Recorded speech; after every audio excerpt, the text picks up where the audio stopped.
एक राज्य का एक राजा रहता है जो कि बहुत मूर्ख रहता है, लेकिन उसका जो मंत्री है वो बहुत होशियार रहता है। एक दिन राजा और मंत्री दोनों सैर करने निकलते हैं। तभी वहाँ रास्ते में एक नदी पड़ती है। तो राजा उस मंत्री से पूछते हैं कि ये जो नदी है ये कहाँ बहती है।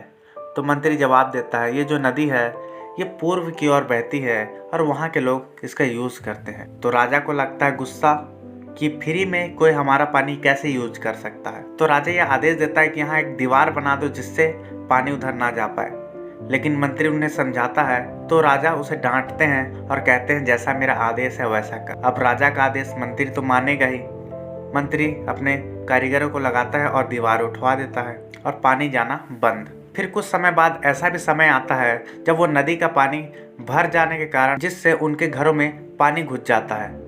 तो पूरे गांव वाले अपनी समस्या लेके महल आते हैं और मंत्री को सारा बात बताते हैं। तो मंत्री उन्हें कहता है कि चिंता मत करो, मैं इसका समाधान जरूर निकालूंगा। और उन लोग गांव वाले वापस चले जाते हैं। फिर मंत्री अपने योजना लगाता है और एक घंटी वाला रहता है जो कि उसके दरबार में काम करता है। उसका काम रहता है, एक बड़ा सा घंटा रहता है, उसको बजाना रहता है। हर एक घंटे पे वो बजाता है जिससे ये पता चलता है कि दिन के कितने बज रहे हैं। तो मंत्री उसके पास जाता है और कहता है कि रात को जितना भी समय हो रहा हो उसका डबल उसका घंटी बजाना है। तो वो घंटी बजाने वाला वैसा ही काम करता है। जब रात के 3 बजता है तो वो 6 बार घंटी बजाता है। तो महाराज को लगता है कि सुबह के 6 बज चुके हैं। तो महाराज जैसे ही उठते हैं उसके सामने उसका मंत्री खड़े रहता है। जब महाराज देखते हैं बाहर आकर कि सवेरा हो गया होगा तो उस समय देखते हैं कि वो बहुत अंधेरा रहता है क्योंकि रात के 3 बज रहे होते हैं। लेकिन मंत्री के कहने पे वो 6 बजा दिया होता है घंटी बजा के। तब महाराज पूछते हैं मंत्री से कि अभी तक सवेरा नहीं हुआ। तो मंत्री कहता है कि महाराज हमने जो पानी हमने रोक दिया है जो पूर्व दिशा की ओर बहता था, अब उन लोग वहाँ से सूरज उदय होने नहीं दे रहे हैं। अब हमारे राज्य में सूरज कभी उदय नहीं होगा।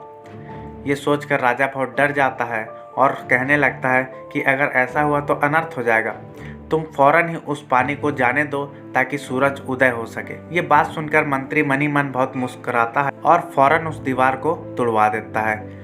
इस प्रोसेस में सवेरा भी हो जाता है और सूरज निकल आता है। इसके बाद वो राजा बहुत खुश होता है और मंत्री का धन्यवाद करता है। तो मंत्री मुस्कुराते हुए कहते हैं महाराज ये तो मेरा फर्ज है। ये कोई मोरल स्टोरी तो नहीं है, लेकिन आप लोग के लिए एक छोटा सा स्माइल है इस कहानी को सुनने के बाद। अगर इस कहानी को सुनने के बाद आपके चेहरे में एक छोटी स्माइल आ गई है तो वीडियो को लाइक कर दीजिएगा। चैनल पर नए हैं तो चैनल को सब्सक्राइब कर दीजिएगा ताकि ऐसे ही और वीडियोस आपको मिलते रहे।